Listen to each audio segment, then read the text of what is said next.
पिछले अपडेट में मैंने आपको मिडिल ईस्ट अपडेट में बताया था कि इजराइल के डिफेंस मिनिस्टर ने ऐलान किया है कि वो गज्जा से नहीं निकलेंगे, 1 इंच भी पीछे नहीं हटेंगे। जैसे ही यह बयान मंजर आम पर आया, अरब देश तो कुछ बोले नहीं, लेकिन मीडिया में हड़कंप मच गया, जिसके बाद अमेरिका की प्रतिक्रिया आई। डोनाल्ड ट्रंप की सरकार ने इस बयान को भड़काऊ बताया और कहा कि इस बयान से अरब देश भड़क सकते हैं और आगे इजराइल के लिए मुश्किलें पैदा हो सकती हैं। और इस बयान से ट्रंप की सरकार ने कहा, नेतन्याहू के डिफेंस मिनिस्टर के इस बयान से हम कतई भी सहमत नहीं हैं। जब अमेरिका ने डायरेक्ट असहमति जताई तो इजराइल पलट गया। इजराइल के डिफेंस मिनिस्टर ने अपने बयान को वापस ले लिया और कह दिया कि हमारा वो मतलब लीपापोती कर दी कि हमारा वो मतलब नहीं था, डील वील करने के लिए हम राजी हैं और उम्मीद करते हैं हम डील जल्द करेंगे। अमेरिका का एक और प्लान फेल हुआ है, इंटरनेशनल फौज गाजा में भेजने का, जो बहुत यूरोपियन देश उछलकर आगे आ रहे थे। हजरात मोहतरम, आपसे अर्ज कर दूं, आपको बता दूं कि कोई भी अब आगे नहीं आया, सब पीछे हो गए। तो न्यूज एजेंसीज ने कंफर्म किया है कि सिर्फ वाहिद तुर्की एक ऐसा देश है जो अपने देश की फौज गाजा में भेजने को तैयार है।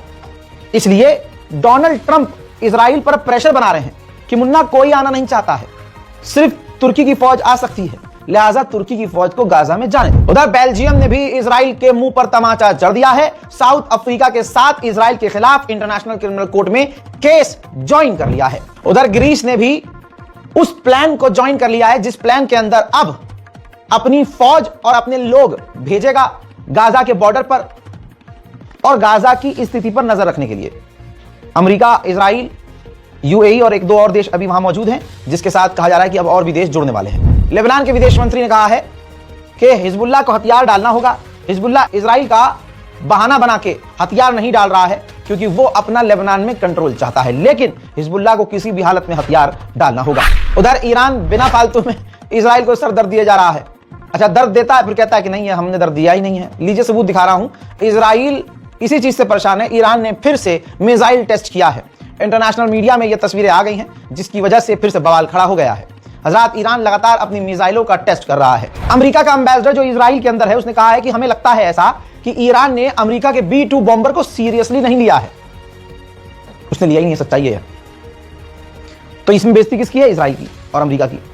तो अमेरिकी एम्बेसडर ने जो इजराइल के अंदर हैं, उन्होंने कहा कि अगर ईरान ने हमारे B-2 बॉम्बर को सीरियसली नहीं लिया है तो अमेरिका दोबारा से B-2 बॉम्बर ईरान पर भेजकर बमबारी कर सकता है। ऑस्ट्रेलिया के हमले पर ईरान ने किया है सबसे बड़ा खुलासा, और यह खुलासा सुनने के बाद आपको क्या लगता है अपनी राय कमेंट में जरूर लिखिएगा और आपस में डिस्कस कीजिएगा कि क्या ऐसा हो सकता है। मेरी नजर में ऐसा ही हुआ होगा, क्योंकि इजराइल का यही कैरेक्टर है। ईरान ने दावा किया है कि जो ऑस्ट्रेलिया में यहूदियों के ऊपर हमला हुआ है गोलीबारी वाला, यह इजराइल ने खुद करवाया था ताकि वो सिंपैथी हासिल कर सके। बेशक ऐसा हो सकता है, क्योंकि तमाम रिपोर्ट्स के अंदर यह लिखा जा चुका है, तमाम मीडिया में यह आ चुका है कि अमेरिका के अंदर अमेरिका की नई जनरेशन इजराइल की विरोधी हो चुकी है। पूरी दुनिया में इजराइल के खिलाफ लोग खड़े हो रहे हैं। ऐसे में इजराइल को ऐसे कांड की जरूरत थी कि कुछ ऐसा हो जाए यहूदियों के साथ जिससे सब यहूदियों को बेचारा कहें। तो आपको क्या लगता है, ईरान ने सही कहा या ईरान गलत कह रहा है? लगातार तैयारियां चल रही हैं। नेतन्याहू अमेरिका पहुंचने की तैयारी कर रहा है और अब बात सामने आई है कि मेन मकसद यह है कि ईरान की बैलिस्टिक मिसाइल, ईरान की मिसाइल प्रोग्राम पर नकेल कसी जाए और पापा डोनाल्ड ट्रंप से शिकायत ईरान की जाए। हत्ता की रिपोर्ट में यह भी कहा है कि हिजबुल्लाह और हमास नेतन्याहू का मेन मुद्दा नहीं होगा। अमेरिका पहुंचने के बाद सिर्फ और सिर्फ ईरान की मिसाइलों से जो इनकी फटी पड़ी है, यही इनका मेन मुद्दा होगा। उधर ईरान ने अपना पूरा भौकाल यूएन में भी दिखाया है, या यूं कहूं दादागिरी। ईरान ने यूएन के अंदर कह दिया है कि किसी के प्रेशर में, किसी की धमकी में, किसी के दबाव में हम अपना यूरेनियम एनरिचमेंट नहीं रोकेंगे।